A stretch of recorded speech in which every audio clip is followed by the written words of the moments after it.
right, here is a random update video on my 2018 BMW 540D. So this is the US model. This is the single turbo version that's known in other parts of the world as the 530D. This was a 1 year only model in this body style, and the number that was sold in the US was 298. So this is an extremely rare car. They used to pop up for sale periodically. I'm guessing they were all coming off lease, but now they're really few and far between. Last I checked, there were 2 for sale in the entire country, and they were both overpriced and questionable. So this one I've owned about 15 months, and I've done several videos before about various updates, but I'll try to cover all of that here. So I've put, let's see, we got 32,861. I've put personally about 12,500 miles on it since I purchased it, and it's been a pretty colorful history. So starting now and working backwards to about last September when the warranty expired, I have had 0 issues. It has been absolutely flawless. I even ran my scan codes on it, and there weren't any issues stored in any of the modules. So it seems like once all the initial things were fixed, which was quite an ordeal, by the way, I'll go more into that in a bit, it has been flawless. My overall everything average for miles per gallon is 34.3. It's actually pretty easy to get 45 miles per gallon on the highway driving at moderate speeds. I think even at 72 miles an hour I can pull well over 40 miles per gallon. I tend to drive a bit with a lead foot, so that 34 is probably low for what most other people who do a decent amount of highway driving would be. But excuse me, I have to keep clearing my throat. But either way, it's phenomenal mileage for the amount of power that this car has and how much it weighs. I mean, it is truly an engineering marvel what BMW was able to do with this car. The only thing that is going on now, and I actually had something similar on my 550i. I had a 2008 550i with a manual transmission. Is the brakes are a little strange. Sometimes when I apply the pedal, it's fine.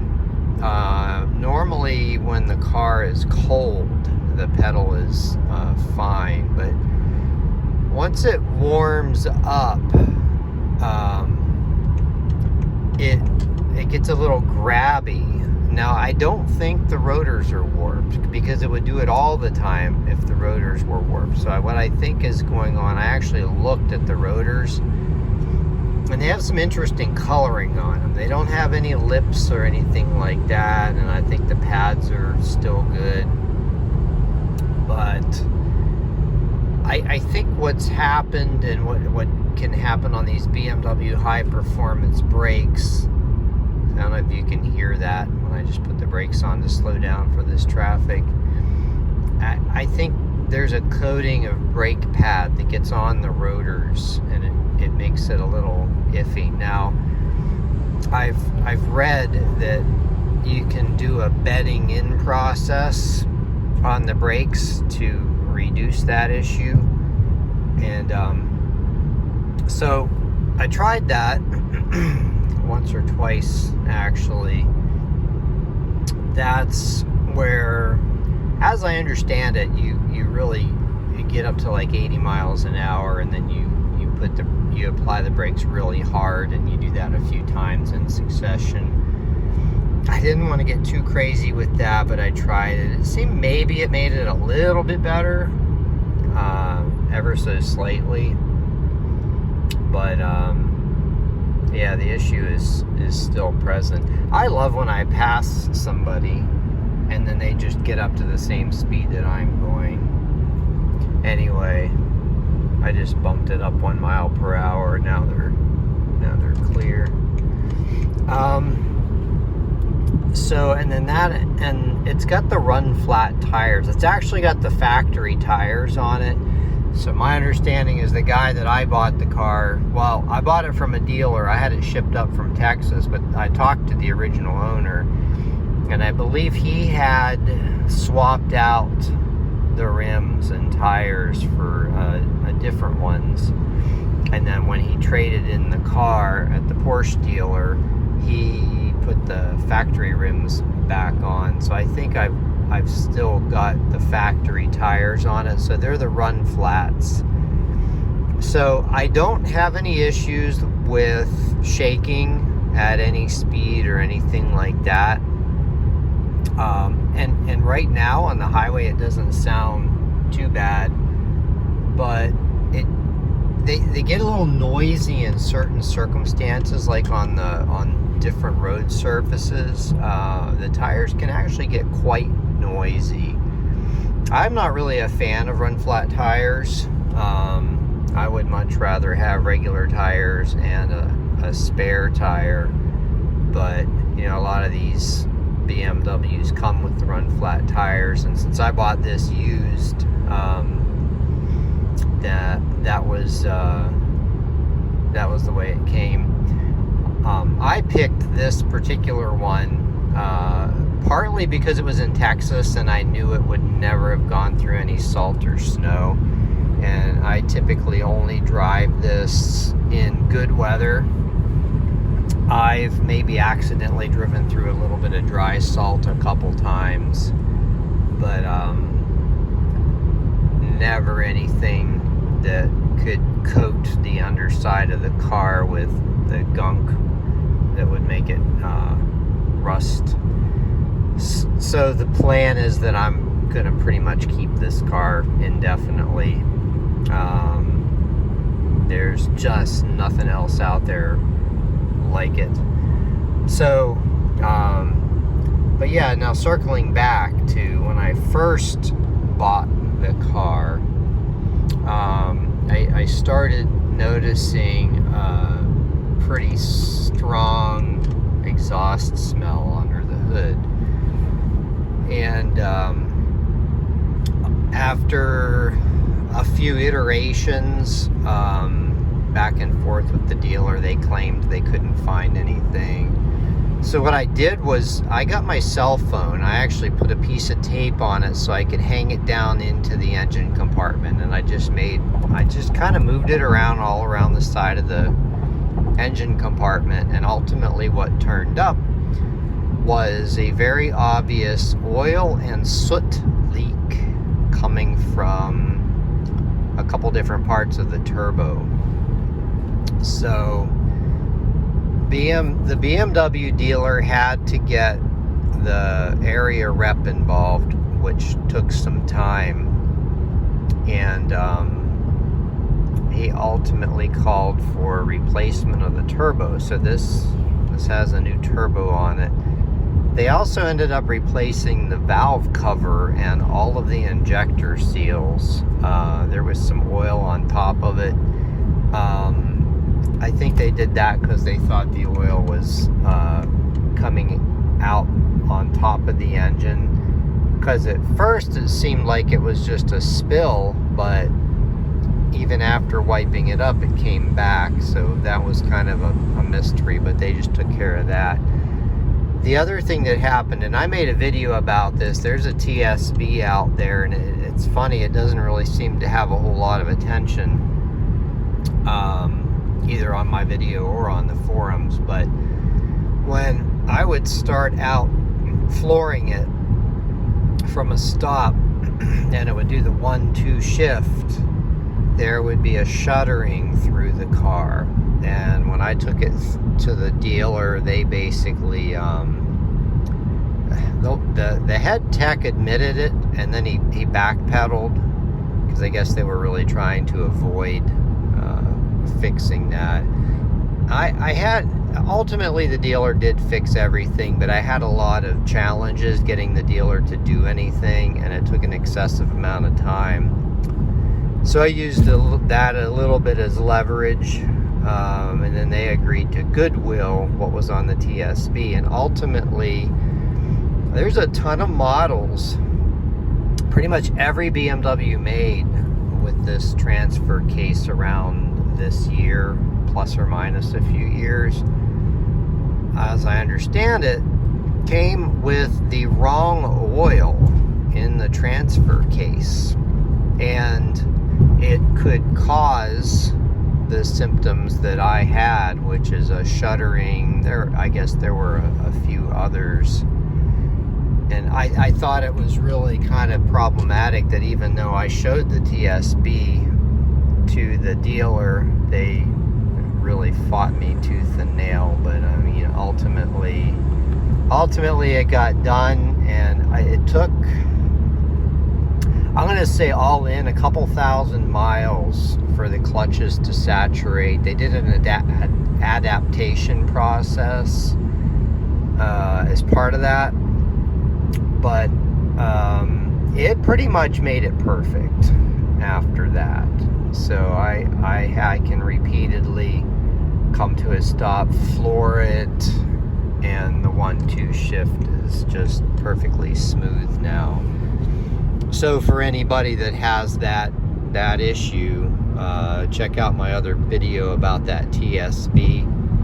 I show what it says in there, and all the different affected models, and hopefully that helps somebody out. Let's see, another somewhat expensive it had. Shortly after I bought it, the check engine light came on. I didn't get a countdown to death like I think BMW does, number of starts. My Chevys would do a countdown in miles to no start, or no, to speed limited.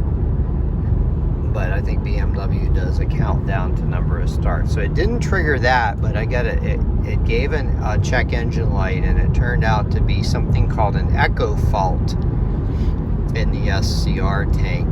Now, it seems to me like the SCR tanks fail about every 5 years, no matter what the diesel car is and no matter what the mileage is.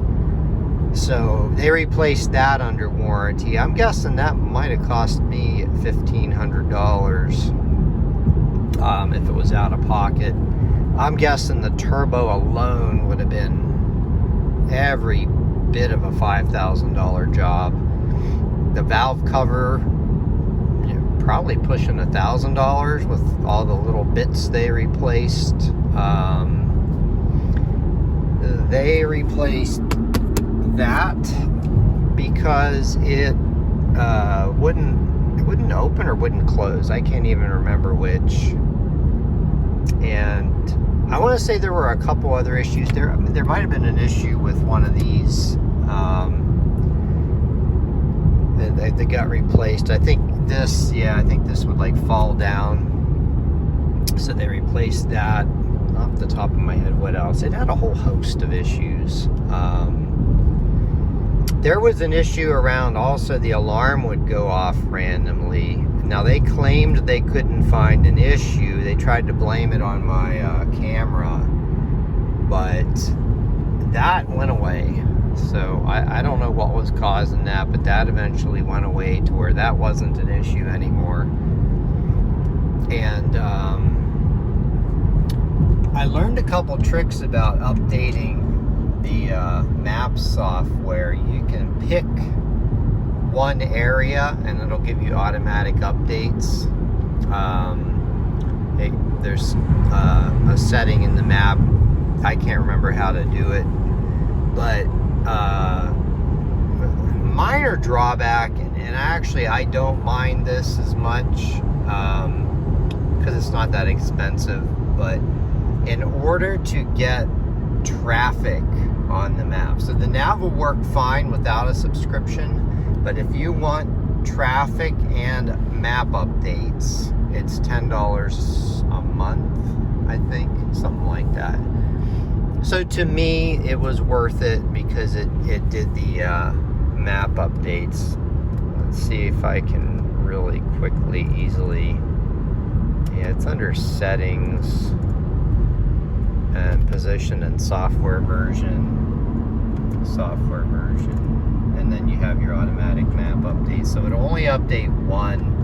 It takes several days between updates. I found that. I don't know if it's just that they're really big and it takes a lot of time. See, I'm going to go ahead and turn the AC on. It's starting to get a little warm in here. But that, I mean, it eventually did all the updates. I want to switch it back to a different map so I can get them all updated, because I did find out that you can add new maps and switch them, and then it'll go back to updating whichever one is selected as the main one. So that's kind of nice. I don't know if that's sort of a trick or whatever, but yeah. So let's see what else has gone wrong. I have a sort of a minor, you can't really see it now, but the interior LEDs on that trim piece tend to dim over time. The dealer repair is to replace the entire strip of wood that includes the LEDs. I guess it's very expensive. And I didn't know about that while it was under warranty. Otherwise, I probably could have gotten that done. But ultimately, just the very far corner above the vent gets dim. You can still see it. There's a couple videos people have made on YouTube about things you can do about that. I'm just going to leave it. I very rarely drive the car at night, so I'm not going to worry about that. Got a little bit of crazy traffic here. This is always a kind of a strange connection. I'm actually on my way to a car show right now. So let's see what else. I think that pretty much covers everything that happened during my first few months. One thing I forgot to mention, when the dealer was troubleshooting something, I think it was the first time I took it in for the exhaust smell. This is before I knew about the turbo leak. I think they did a stationary regen. They used some really weird terms that didn't make any sense. I don't think they knew exactly what they were talking about, but they did a stationary regen, and I think they didn't have like fans going, so they didn't have a proper ventilation for that, and it actually melted the rear bumper cover, so I had to have that replaced. They took care of that on their dime. I got it back. The paint looked good. I mean, they took it to one of the best body shops in the area, but the alignment was a bit off, so I had to take it back. They gave me another loaner, and then they adjusted it, so now it pretty much looks factory. So yeah, that happened. I'm guessing, since there's only 298 of these in the country. The dealer does not see very many. I do know of one other 540D that gets serviced at that dealer, and it may actually be the one that I test drove when they were new. I remember that particular one, I believe, had a sticker of 80K, something like that. It had a bunch of options on it, but I saw it up at the dealer the other day. So at least there's two in this general vicinity. It'd be kind of cool if I could run into the owner of that other one and share experiences. I've got to get up ahead of these cars here. So yeah, I've rambled on quite a bit, but as I think of more things, I keep talking about it. But I mean, overall, in summary, this is what I'd consider like a dream car for me. I've been a big fan of diesels ever since I first experienced one, and it's funny that this is a BMW because Mercedes doesn't really have an equivalent 6-cylinder and all-wheel drive in a sedan. My first experience in a diesel, it was back in about 1983 when my brother-in-law had just purchased a relatively new 300D. I'm still kicking myself to this day because years later I had a chance to buy that, but I became a little too sticky on the price. In retrospect, I should have bought it, but that was my first experience in a German diesel car, and it just blew me away. I was pretty young, but I was sitting in the back seat. We went for a ride. I just remember the solid feel, but I was also very fascinated by how he turned the key and waited for the glow plug light to go out, and then he fired it up, and just that clattering and the sound of the engine and just the whole, everything about that car just really got me hooked, and I've been a diesel guy ever since.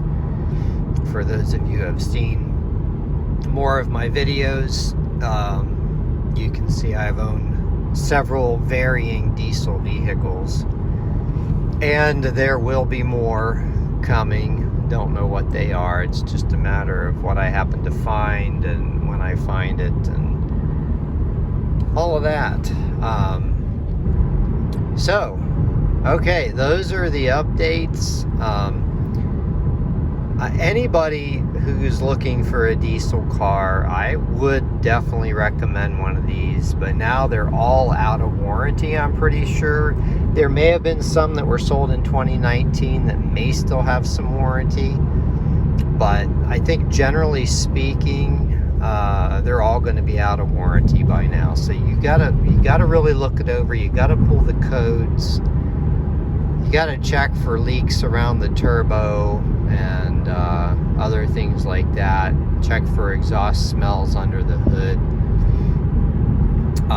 Generally speaking, my understanding is this powertrain is considered extremely reliable, even the emissions equipment overseas. Other than the SCR tank, I haven't had any sensor issues or anything like that, and I don't expect to. I think it's going to end up being pretty reliable over time. I'm usually driving either highway or very hard acceleration in the country roads. Very little stop and go, not a whole lot of idling. So I think that type of driving tends to keep the sensors a little bit cleaner. I think that's in part why I had such good luck with my Chevy Cruze over 200,000 miles. So yeah, but if anybody has any questions that I haven't covered, I'm happy to help. I saw one of these sell for 30 something but it had like 70,000 miles on it. That was a pretty good deal. That one didn't stay online very long. The other ones are listed around 50-ish, and they're just not moving. The other two that I saw recently.